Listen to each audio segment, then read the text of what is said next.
Hi, my name is Dr. Ben Webb. This video is about how to write an essay. I want to share with you 5 tips that, if you follow them correctly, never fail to deliver an excellent essay. Strong essays tell the reader their argument and then convince them using evidence. This approach not only applies to scientific essays, but any evidence-based argument, and under both exam conditions and coursework conditions. The first thing you want to do is to interpret the question correctly. You want to try and identify the process words and the content words in the title. So if we take a title like Describe and Explain the Importance of the Critical Periods of Development, the process words are describe and explain, and the content words are the importance of the critical period of development. Then you want to try and rewrite the question in your mind. So lots of essay-based questions might be what, describe, how does this work, and so on. But you want to rewrite the question as critically evaluate with reference to specific examples that you're going to use. Do not assume that you should just write down everything you know about topic X that you've learnt during your lecture or during your lessons. These answers are very common and do not get high marks.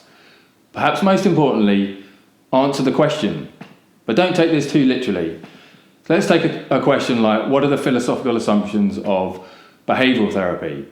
A weak answer would just list all the philosophical assumptions. A stronger answer would critically evaluate those assumptions with specific reference to concepts like reinforcement and conditioning, and perhaps even go on and evaluate the kind of models of behavioural therapy. So next you want to outline your argument and thesis.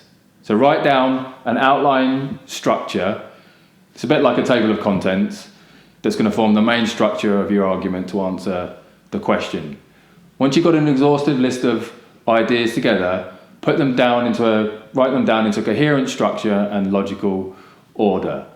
Next, once you have these in a logical order, you want to restate each of these points as an assertion in your argument that's going to answer the question directly. These are going to form the first sentences of each paragraph in your essay. And finally, you want to now state your thesis. This is going to be a couple of sentences just on the overall argument, your main argument that's going to answer the question. Next, you want to introduce and signpost your argument.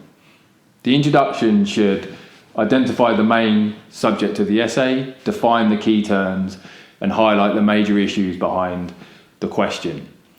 Next, you want to signpost your argument. This means telling the reader what this essay is going to argue and what the structure of that argument is going to look like.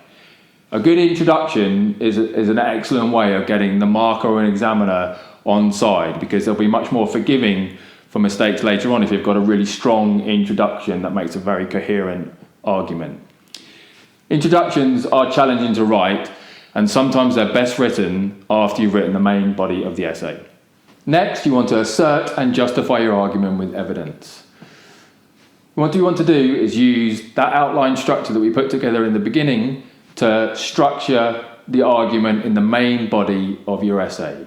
So if we think about this in terms of individual paragraphs, each paragraph is going to have a first sentence that asserts one point in your argument. So it's going to assert an argument. It's not going to describe a study or describe evidence. It's going to begin with an assertion of what this point in your argument is, and then the remainder of the paragraph is going to be used to justify that assertion by drawing on evidence that you collected together when you put your outline together, and critical appraisal of evidence and comparison of evidence to justify that assertion. So then you end up with this 1 point per paragraph flowing through the essay that naturally flow in an order which helps you transition between paragraphs smoothly.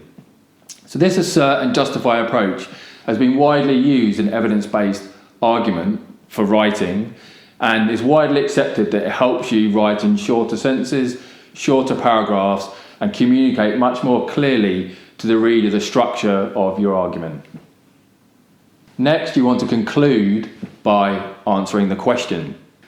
The beauty of putting this outline structure together and then using each of these assertions for the first sentence in your paragraph is you've already written your conclusion.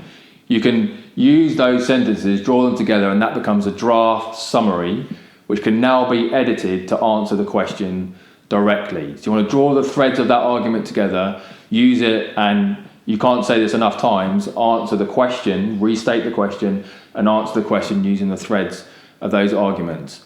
At this point in your conclusion, you shouldn't introduce new arguments or new evidence, and you should try not to sit on the fence, but be balanced in your argument. And avoid using phrases like more research in this area is needed, and if you are going to say that, try and specify what research in this area is needed.